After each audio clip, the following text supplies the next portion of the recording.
फटाफट अंदाज में देख लेते हैं दिन भर की तमाम अहम खबरें जो सुबह से लेकर शाम तक रही सुर्खियों में।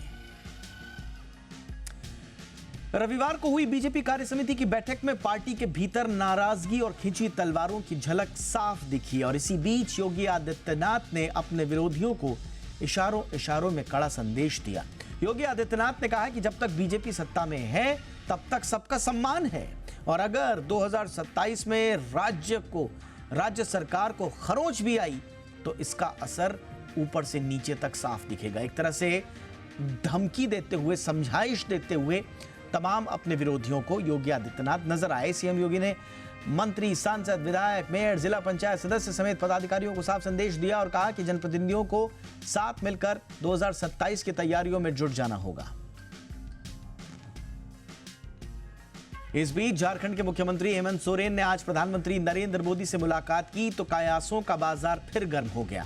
झारखंड के दोबारा सीएम की कुर्सी संभालने के बाद पीएम मोदी से सोरेन की यह पहली मुलाकात थी।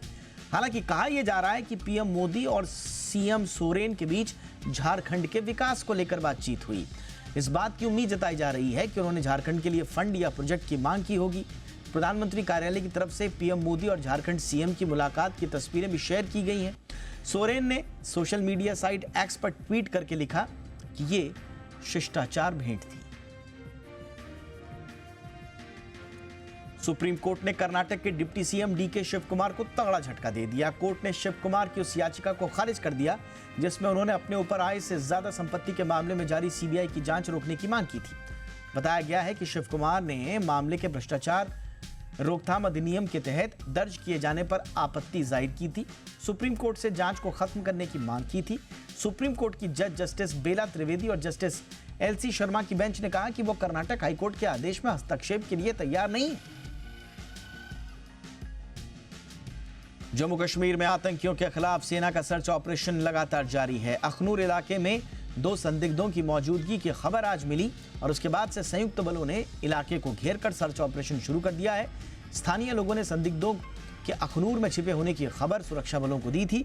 इसके बाद से ही सुरक्षा बलों की टीमें इलाके की तलाशी अभियान में जुटी हुई हैं। स्थानीय लोगों ने संदिग्धों को सैन्य ठिकानों के पास देखा और माना जा रहा है कि संदिग्धों के पास हथियार भी हैं और इसीलिए इलाके को हाई अलर्ट पर रखा गया है।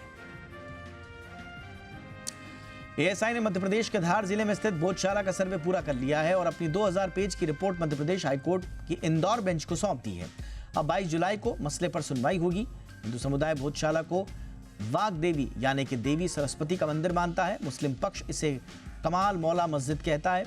हिंदू फ्रंट ऑफ जस्टिस की याचिका पर हाईकोर्ट ने 11 मार्च को एएसआई के आदेश दिया था कि वो बोधशाला परिसर की साइंटिफिक स्टडी करें और अपनी रिपोर्ट सौंपें। एएसआई की रिपोर्ट की प्रतियां दोनों ही पक्षों को सौंपी जाएंगी। कोर्ट ने ही दोनों पक्षों को सख्त निर्देश दिए कि रिपोर्ट को सार्वजनिक न किया जाए। नैनीताल बैंक की नोएडा ब्रांच में 16 करोड़ रुपए की बड़ी धोखाधड़ी का मामला सामने आया है। साइबर जालसाजों ने बैंक का सर्वर हैक कर लिया, ऑनलाइन 16 करोड़ से ज्यादा रकम ट्रांसफर कर ली।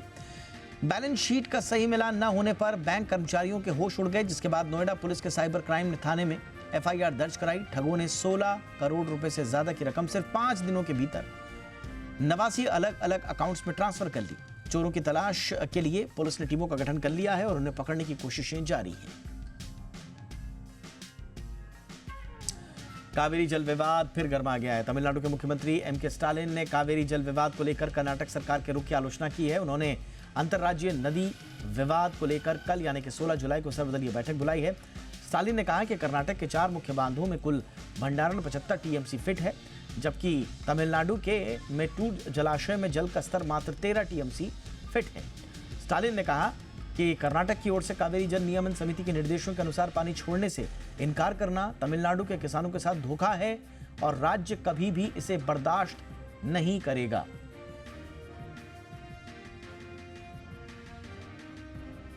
शराब नीति केस में दिल्ली के पूर्व उप मुख्यमंत्री मनीष सिसोदिया को एक बार फिर से जमानत नहीं मिली।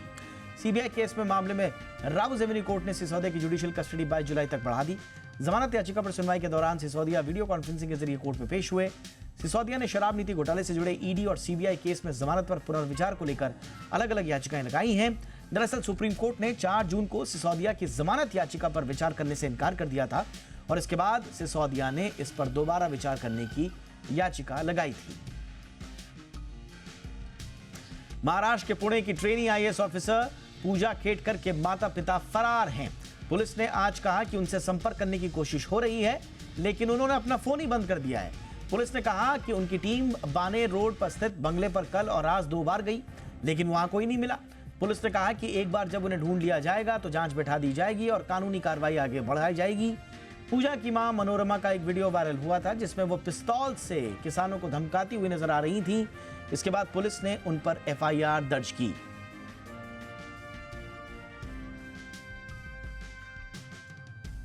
मौसम विभाग ने भारी बारिश को लेकर रेड अलर्ट जारी किया है। एमडी के मुताबिक महाराष्ट्र के रत्नागिरी जिले में भारी बारिश हो सकती है। मौसम विभाग ने रायगढ़, सिंधुगढ़, पुणे, सतारा, कोल्हापुर, प्रभनी, हिंगोली, अमरावती, वर्धा और यवतमाल जैसे क्षेत्रों में ऑरेंज अलर्ट जारी किया है। इसके अलावा मुंबई, ठाणे, पालघर और धुले के लिए ऑरेंज अलर्ट जारी हुआ है। आईएमडी का कहना है कि केरल, कर्नाटक, गोवा, कोंकण, गुजरात, आंतरिक महाराष्ट्र, दक्षिणी राजस्थान, तेलंगाना, मध्य प्रदेश में मध्यम से तीव्र बारिश हो सकती है।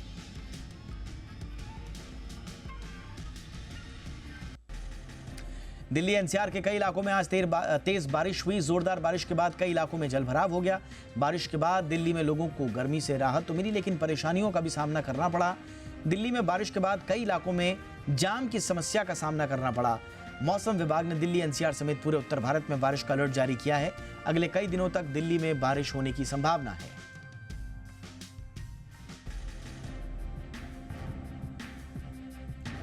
हिंदुस्तान यूनिलीवर अपने वाटर प्यूरिफिकेशन बिजनेस बेचने जा रही है। HUL ये कारोबार AO स्मिथ इंडिया को 601 करोड़ रुपए के एंटरप्राइज वैल्यू में बेचेगी। कंपनी ने बिक्री के इस प्रस्ताव को मंजूरी दे दी है। कंपनी का कहना है कि बिक्री के बाद वो अपने मुख्य कैटेगरीज पर ध्यान केंद्रित करेगी। यह सौदा 3 महीने के भीतर पूरा हो सकता है। कंपनी ने आज एक्सचेंज फाइलिंग में अपने वाटर प्यूरिफिकेशन बिजनेस के बिक्री को मंजूरी की जानकारी दी। वित्त वर्ष 2024 के टर्नओवर में इसके वाटर प्यूरिफिकेशन बिजनेस की हिस्सेदारी 1% से भी कम थी। रिटेल महंगाई के बाद अब थोक महंगाई ने भी झटका दे दिया है। जून में थोक महंगाई दर बढ़कर 3.36% पर पहुंच गई, जबकि मई में यह 2.61% पर थी। जून की थोक महंगाई दर 16 महीने की ऊंचाई पर पहुंच गई है। जून में खाने पीने की चीजों की थोक महंगाई दर मई के 7.40% से बढ़कर 8.68% पर रही। वहीं इस अवधि में ईंधन और बिजली की थोक महंगाई दर महीने दर महीने आधार पर 1.35% से घटकर 1.03% पर रही। जून में दूध की थोक महंगाई दर मई के 3.61% से घटकर 3.37% रही। इस अवधि में अंडे, मांस, मछली की WPI में गिरावट आई है।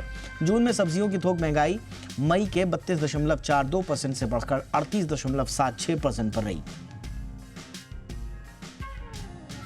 जून में देश का एक्सपोर्ट 2.5% से ज्यादा बढ़कर 3,520 करोड़ डॉलर रहा। पिछले साल जून में देश का एक्सपोर्ट 3,432 करोड़ डॉलर था।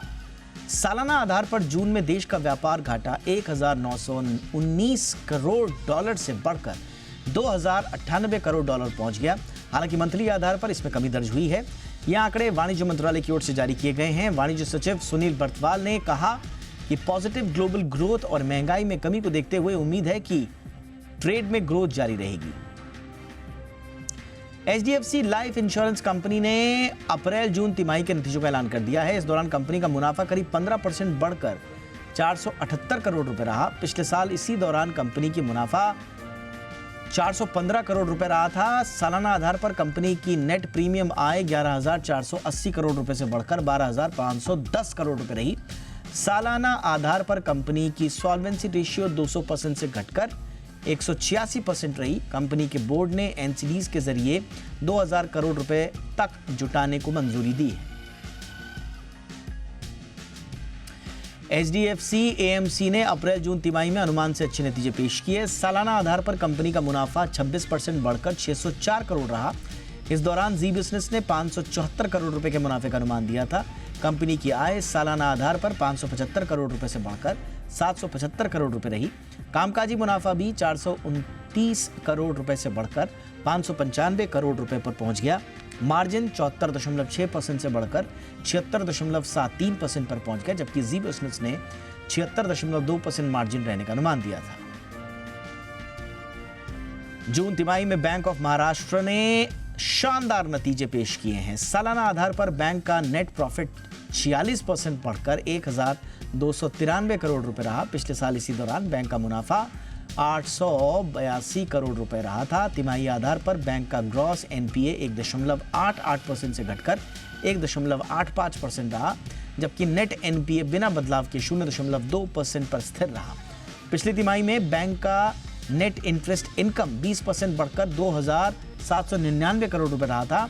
नतीजों के ऐलान के बाद बैंक के शेयरों में तेजी देखने को मिली और इसके शेयर 5.5% से ज्यादा की मजबूती के साथ बंद हुए।